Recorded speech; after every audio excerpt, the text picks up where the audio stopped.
recent Vice documentary actually talked about a very severe traffic problem in São Paulo, Brazil. Now, in São Paulo, there are about 11 million people, and because of that, traffic is just a complete and utter nightmare, and people are very dependent on public transportation. However, public transportation is becoming more and more costly. So let's take a look at the Vice documentary and we'll discuss it in a little more detail. In a city of 11 million, 65% of the population rely on public transport to get around. An area of 1.6 million kilometers squared is covered by just 61 kilometers of metro lines. The city also has one of the worst traffic problems in the world. Em São Paulo, você tem um valor extremamente alto para um serviço que não é muito bom.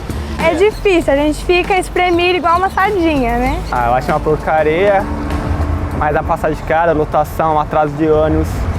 É roubo generalizado, né?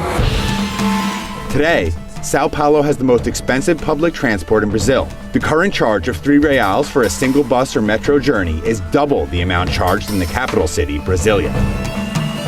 Considering that São Paulo is one of the 10 richest cities in the world, the lack of state investment in public transport is seen by many as an attack on the demographic most in need of support.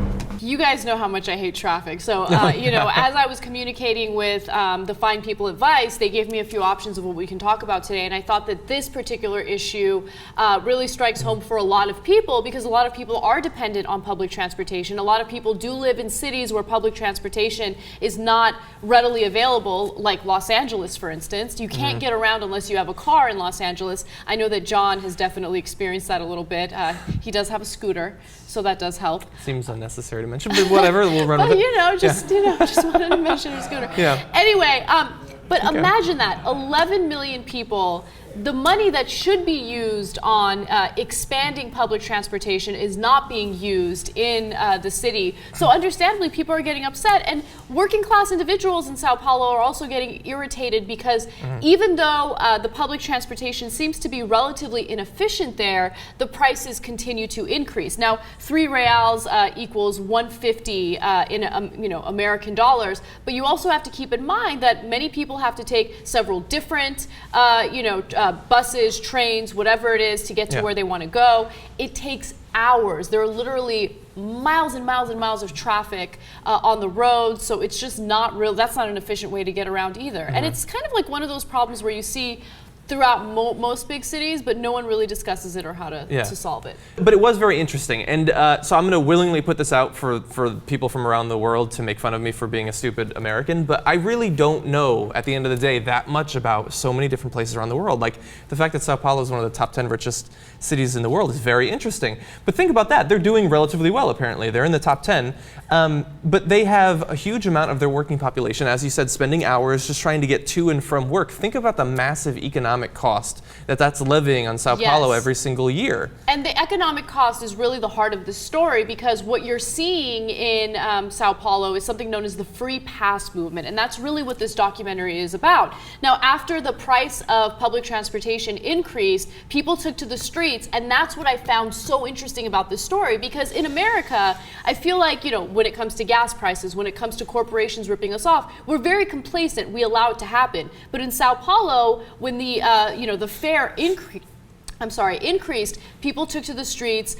They went to public offices to make sure that politicians were hearing them loud and clear. There were riots, which is unfortunate. You don't want to see riots because I think that really detracts from the message that you're trying to send. But I love the political activism, and I think that it's important to cover stories internationally because it kind of gives you an example of what type of activism works and what type of activism does not work. Yeah.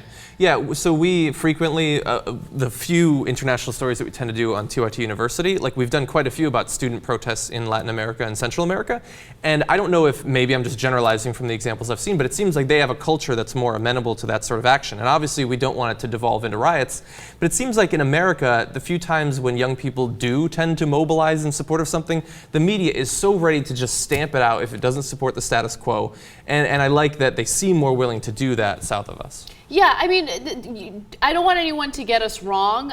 They do have similar problems in Brazil with the mainstream media not covering the riots fairly, or not covering the protests fairly, I should say. So they have the same obstacles, but they don't allow those obstacles to deter them. Yeah. And when you really think about it, I mean, can you imagine in like Los Angeles, for instance, if the fare for the red line increases to $3 each time you want to take it? Like, can you imagine people rioting in the streets? Probably not. Probably not. And of course, the infrastructure is a little different in Los Angeles, so there are all those factors that you should consider.